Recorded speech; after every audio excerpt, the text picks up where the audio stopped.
नाज़रीन welcome back to दुनिया today. वक्फे से पहले आप सुन रहे थे इम्तियाज आलम साहब को, जिनका बड़ा क्लियर मौक़िफ़ ये था। लाहौर से हमारे साथ हैं वाया सैटेलाइट, और इम्तियाज आलम का बड़ा ही क्लियर मौक़िफ़ था कि पाकिस्तान के फॉरेन सेक्रेटरी को एक सिंगल पॉइंट एजेंडा पे दिल्ली जाना चाहिए था कि साहब कॉम्पोजिट डायलॉग को दोबारा शुरू करें। और ये जो ब्रॉडर एजेंडा लेके चले गए, जिसमें कश्मीर की भी बात हो रही है, जिसमें पानी की भी बात हो रही है और भी दीगर मसाइल पे बात हो रही है, ये कोई बहुत ज्यादा राइट स्ट्रेटेजिक डिसीजन जो है वो नहीं है। तारिक हाशमी साहब क्या कहेंगे? नहीं, मैं ये नहीं कहूंगा कि ये स्ट्रेटेजिक मिस्टेक है। मेरा ख्याल है, जो मुझे समझ में आया सलमान की प्रेजेंटेशन से, कि थ्रस्ट यही है कि कॉम्पोजिट डायलॉग प्रोसेस को की रिजम्पशन एसेंशियल है, मगर कॉम्पोजिट डायलॉग प्रोसेस के अंदर उन्होंने हाईलाइट किया कश्मीर, जिसको उन्होंने डिस्क्राइब किया as a core issue. By the way, बड़े दिनों तक हम कोर इशू का लफ्ज मुशर्रफ साहब के वक्त में नहीं इस्तेमाल करते थे, अब दोबारा हमने इस्तेमाल। और दूसरा वाटर, क्योंकि पिछले जो ड्राउट हुआ है और रेनफॉल की कमी हुई है, तो पाकिस्तान में ये खदशात पैदा हो गए हैं कि और हिंदुस्तान की जो अनाउंस डिक्लेयर्ड पॉलिसी है कि 27 डैम्स बनाएंगे, ये बनाने वाले हैं, तो उससे घबरा। तो I think he was representing the growing concern in Pakistan over the water. जाहिर देखें, हिंदुस्तान तो हमेशा ही चाहता था कि नए इश्यूज पैदा हों। पाकिस्तान हमेशा सेंट्रल इशू लेके चलता था, कश्मीर को लेके, ये बुनियादी इशू को लेके चलता था। हिंदुस्तान की ख्वाहिश थी कि और इश्यूज पैदा हों, और भी इश्यूज हैं बात करने। अब वाकई और इश्यूज पैदा हो गए हैं। हिंदुस्तान के लिए टेररिज्म इशू पैदा हो गया है, पाकिस्तान के लिए पानी इशू पैदा हो गया है। और मैं आपको बताऊं, मज़क्का खेज हद तक कि छपा है आज अखबारों के अंदर, या आज छप चुका है ये बात, कि जब वो जा रहे थे फॉरेन सेक्रेटरी, किसी ने कहा जी पाकिस्तानी एक बच्चा गलती से बैठ गया था ट्रेन के अंदर, समझौता एक्सप्रेस में दिल्ली जाते, वो वहां गिरफ्तार हो गया। और फॉरेन सेक्रेटरी ने कहा कि उस इशू को भी हम रेज करेंगे इन टॉक्स के अंदर। ये हो क्या रहा है? देखिए, एक बात थोड़ी सी इस पे समझने की है कि सच कह रहा हूं, मैं झूठ नहीं बोल रहा, बिल्कुल सही कह रहा हूं, प्रिंटेड है, बिल्कुल सही कह रहा हूं। असल चीज ये देखें, पाकिस्तान का बुनियादी थ्रस्ट था ही कंपोजिट डायलॉग पे। अच्छा, बाकी तमाम जो आप बातें कर रहे हैं, वो आप जरा थोड़ा सा उसका जो है पस मंजर भी जरा देख लें। बात ये थी कि किसी सहाफी ने ये सवाल किया कि आप ये मसले को उठाएंगे, तो उन्होंने कहा ये मसला भी उठाएंगे, बच्चे वाला। हाँ, अच्छा, किसी ने कहा बलूचिस्तान का मसला भी उठाएंगे, उन्होंने कहा हाँ ये भी उठाएंगे। तीसरे ने कहा जी वाटर का इशू उठाएंगे, उन्होंने कहा ये भी उठाएंगे। लेकिन असल बात यह है कि ये पब्लिक पॉस्चरिंग जो होती है वो अलग होती है, डिप्लोमेसी के जो है दूसरे और भी तकाजे होते हैं। और मैं नहीं समझता हूं कि उससे जो है पाकिस्तान का जो बुनियादी मौक़िफ़ है कि कंपोजिट डायलॉग शुरू किया जाए, उससे हट के नहीं है। और इसी बात ये आती है कि जब जैसे आप निरुपमा राव की जो आप देखें, तो उसमें बहुत सारी चीजें जो थी वो पब्लिक पॉस्चरिंग थी। अब बात होती है कि जब ये इतने अरसे बाद जो है मिल रहे हैं दोनों फॉरेन सेक्रेटरीज, तो एक दबाव पब्लिक का जरूर होता है। और हर मुल्क के अंदर जो है पब्लिक सेंटिमेंट्स होती हैं, जैसा बात हो रही है कि उनको उठाना है टेररिज्म का इशू, बगैर अगर फर्ज किए वो अल्फाज इस्तेमाल नहीं करती निरुपमा राव, तो आगे कल जो है वो लोकसभा में हंगामा हो जाता। अच्छा, अब आपने टेररिज्म का लफ्ज इस्तेमाल किया, मेरे जहन में एक और भी चीज़ है। मैं उस बुनियादी सवाल की तरफ वापस आता हूँ कि हिंदुस्तानी मुज़ाकरात की टेबल पे हिंदुस्तान क्यों आया। उसके साथ एक इशू है जिसका मैं चाहूँगा कि आप जरूर उस पर कॉमेंट करें। देखें, आप बहुत लिखते हैं अफगानिस्तान, पाकिस्तान और अमेरिकन इश्यूज़ पे। आप दो बहुत बड़े आलमी जो अखबार हैं, इंटरनेशनल पेपर्स हैं, वॉल स्ट्रीट जर्नल के लिए भी आप लिखते हैं, ब्रेकिंग स्टोरीज लिखते हैं, आप टाइम्स ऑफ लंदन के लिए भी लिखते हैं। अफगानिस्तान की सिचुएशन जो है एक फ्लूइड ट्रांजिशनल सिचुएशन हमारे साथ है। लंदन की कॉन्फ्रेंस के बाद खास करके जनरल कियानी जब ब्रसल से वापस आए हैं और उन्होंने हमारे यहाँ पाकिस्तान में फॉरेन कॉरेस्पॉन्डेंट्स के साथ एक बड़ी डिटेल्ड मुलाकात की, कॉम्प्रिहेंसिव, फिर हमारे साथ उन्होंने बड़ी detail television anchor person media के साथ की। उसके बाद से एक तब्दीली हमने देखी, अनअनाउंस तब्दीली, जिसको पाकिस्तानी साइड से किसी ने अनाउंस नहीं किया, लेकिन न्यूयॉर्क टाइम्स ने, वॉल स्ट्रीट जर्नल ने उसको पिक किया है, एसोसिएटेड प्रेस ने भी उसको पिक किया। वो लिख रहे हैं, वो तब्दीली ये है कि पाकिस्तान में अफगान तालिबान के ऊपर हाथ डाल दिया गया। मुल्ला बरादर की गिरफ्तारी होना, उसके बाद मुल्ला कबीर की गिरफ्तारी की बात आना, फिर पाकिस्तान में नॉर्थ वजीरिस्तान में हमला होना, सिराजुद्दीन हक्कानी के घर वालों पे हमला होना। सो यहाँ पे एक तब्दीली देखी जा रही है कि पाकिस्तान की एस्टैब्लिशमेंट जो है, मिलिट्री एस्टैब्लिशमेंट के मौक़िफ़ में या पोजीशन में एक स्ट्रेटेजिक तब्दीली आई। They are out to help the Americans. ये जो मुज़ाकरात दिल्ली की तरफ से ऑफर किए गए हैं पाकिस्तान को, इन दोनों चीज़ों के दरमियान में मुझे एक लिंक नजर आ रहा है। देखिए, एक लिंक तो जरूर है।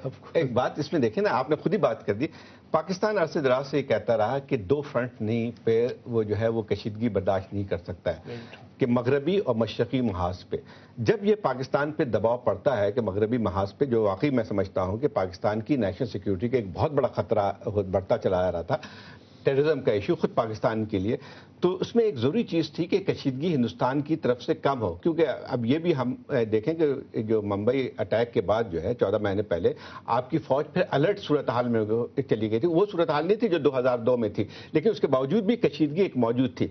तो अब देखें पाकिस्तान चाह रहा था कि कुछ मिले उसको ईस्टर्न साइड से उसको टेंशन कम हो, लेकिन पाकिस्तान चाहता है कि उसको कोई मीनिंगफुल चीज मिले।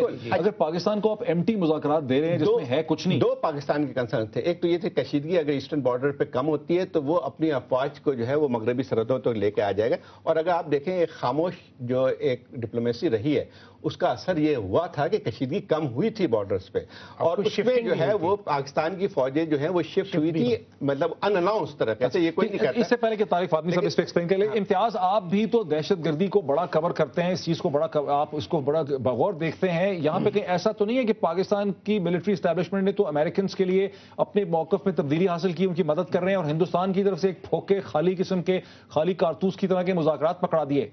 देखिए, अगर आपको शौक है दहशतगर्दी का हथियार इस्तेमाल करने का, जिसमें आपको काफ़ी एम्बैरेसमेंट हुई है, और जो लोग आपने तैयार किए थे वो अब GSQ पे हमला कर रहे हैं, बंदूकें मोड़ दी हैं इस्लामाबाद की तरफ, अगर ये आपका अभी शौक ख़त्म नहीं हुआ, आप जारी रखें, अल्लाह आपको नसीहत दे, हम कुछ नहीं कर सकते।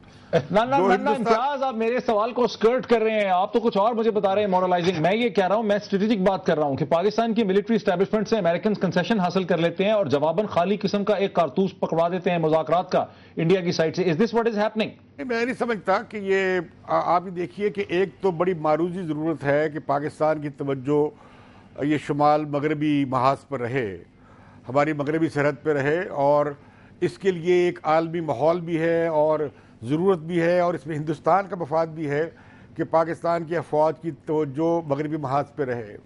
मैं जो बात यहाँ करना चाहता हूँ बड़ी अहम है कि पाकिस्तान हिंदुस्तान मुंबई के बाद से एक एग्रीव पार्टी था, वहाँ पे एक दहशतगर्दी हुई थी, और हिंदुस्तान में पब्लिक ओपिनियन बहुत ख़िलाफ़ हो गई थी। हम वहाँ जाते हैं और लोगों को कन्विंस करते थे बातचीत शुरू करें, लेकिन माहौल बड़ा ख़राब हुआ था। आपने देखा कि शर्मुल शेख में किस तरह पीछे हटना पड़ा वज़ीर आज़म को हिंदुस्तान के, कांग्रेस पार्टी तक ने भी उनकी हमायत नहीं की थी, और अब उसके बाद जब वज़ीर आज़म को पीछे हटना पड़ा तो उनकी सेक्रेटरी जो खारजा क्या बात करती है सिवाय उसके जो वो 14 महीने से करते आ रहे हैं। लेकिन पाकिस्तान में भी तो बहुत से लोग महसूस करते हैं कि पाकिस्तान भी एक एग्रीव पार्टी है जिसकी बलोचिस्तान के अंदर और फाटा के अंदर फॉरेन हैंड्स इन्वॉल्व हैं, और पाकिस्तान के फॉरेन सेक्रेटरी ने इशू उठाया भी है जिसको इंडियन फॉरेन सेक्रेटरी ने कहा कि बेसलेस एलिगेशंस हैं। देखिए, अगर बलूचिस्तान में भारतीय मुदाखलत है, जैसे कि हमारी तरफ से काफ़ी जोर देके कहा जा रहा है, तो इस मीटिंग में सेक्रेटरी खारजा को चाहिए था वो फाइल जिसमें सबूत मौजूद हैं वो सेक्रेटरी हिंदुस्तान की सेक्रेटरी खारजा को पेश करते कि देखिए ये बलूचिस्तान में आप मुदाखलत कर रहे हैं। वो तो सबूत उन्होंने पेश नहीं किए, या वो सबूत पब्लिक के सामने लाएं। मैं जो बात कहना चाह रहा हूँ कि हिंदुस्तान पाकिस्तान में दो बातें बड़ी अजीब हैं। एक तो ये है कि पहले हम कहते थे कोर इशू है और बाकी कोई मसले पे बात नहीं होगी अनलेस कश्मीर पे बात नहीं करेंगे। अब हिंदुस्तान कहता है कि टेररिज्म कोर इशू है, अगर ये सेटल नहीं होता बातचीत का फ़ायदा कोई नहीं है। मैं समझता हूँ कि ये बहुत मुज़ाकरात या कॉन्फ्लिक्ट को हल करने की इंतहाई नाक़िस अप्रोच है।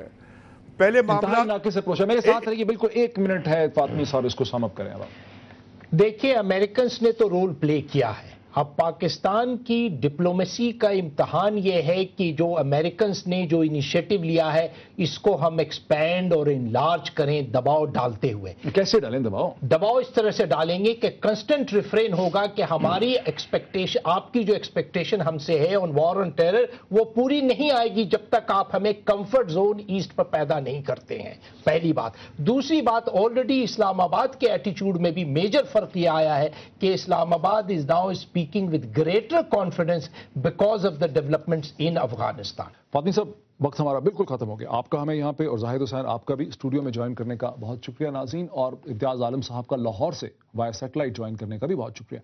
नाज़रीन, इसी प्रोग्राम में हमें सिद्धार्थ वारादराजन ने दिल्ली से भी ज्वाइन किया और इस सारी गुफ्तगू का, सारी बहस का दो इसमें से नुक्ते निकलते हैं। एक तो ये कि पाकिस्तान को बहुत शिद्दत से अमरीकियों को ये बताने की ज़रूरत है कि उन्हें अगर मगरबी सरहदों पे पाकिस्तान की कॉपरेशन चाहिए, वो तभी मुमकिन हो सकेगी जब पाकिस्तान की मशरकी सरहदों पे बड़े मीनिंगफुल तरीके से, इफेक्टिव तरीके से दबाव जो है उसमें कमी हो सकेगी। और अब तक की जो मुज़ाकरात हैं, जो टॉक्स हैं इंडिया के साथ, वो कोई बहुत हौसला अफजा नज़र नहीं आती। पाकिस्तान को भारत को ये बताने की ज़रूरत है कि हमें एक कॉम्पोजिट कॉम्प्रिहेंसिव डायलॉग की ज़रूरत है और ये मुख्तलिफ इश्यूज़ के साथ जो बातचीत शुरू की गई है आज दिल्ली में, ये उस डायरेक्शन में जाती नज़र नहीं आती। पाकिस्तान को कॉम्पोजिट डायलॉग मांगने की ज़रूरत है। यहाँ नाज़रीन, मैं आपको ये भी कहूँगा कि गुज़िश्ता रोज़ का हमारा प्रोग्राम बहुत ही पॉपुलर हुआ, बहुत हमें उसमें फीडबैक था जो NA55 के हवाले से था। ताहम एक पार्टिसिपेंट ने शेख रशीद अहमद की किताब से चंद ऐसे जुमले भी पढ़े जो मोहतरमा बेनज़ीर भुट्टो के बारे में बहुत सख्त थे। चूँकि मोहतरमा अब हम में नहीं हैं, उनके चाहने वाले लाखों मौजूद हैं, उनकी दिल आज़ारी हुई है, उस पर हमें बहुत अफसोस है। देखते रहिए बेहतर से बेहतर तज्ज़िये के लिए दुनिया टुडे। बहुत शुक्रिया।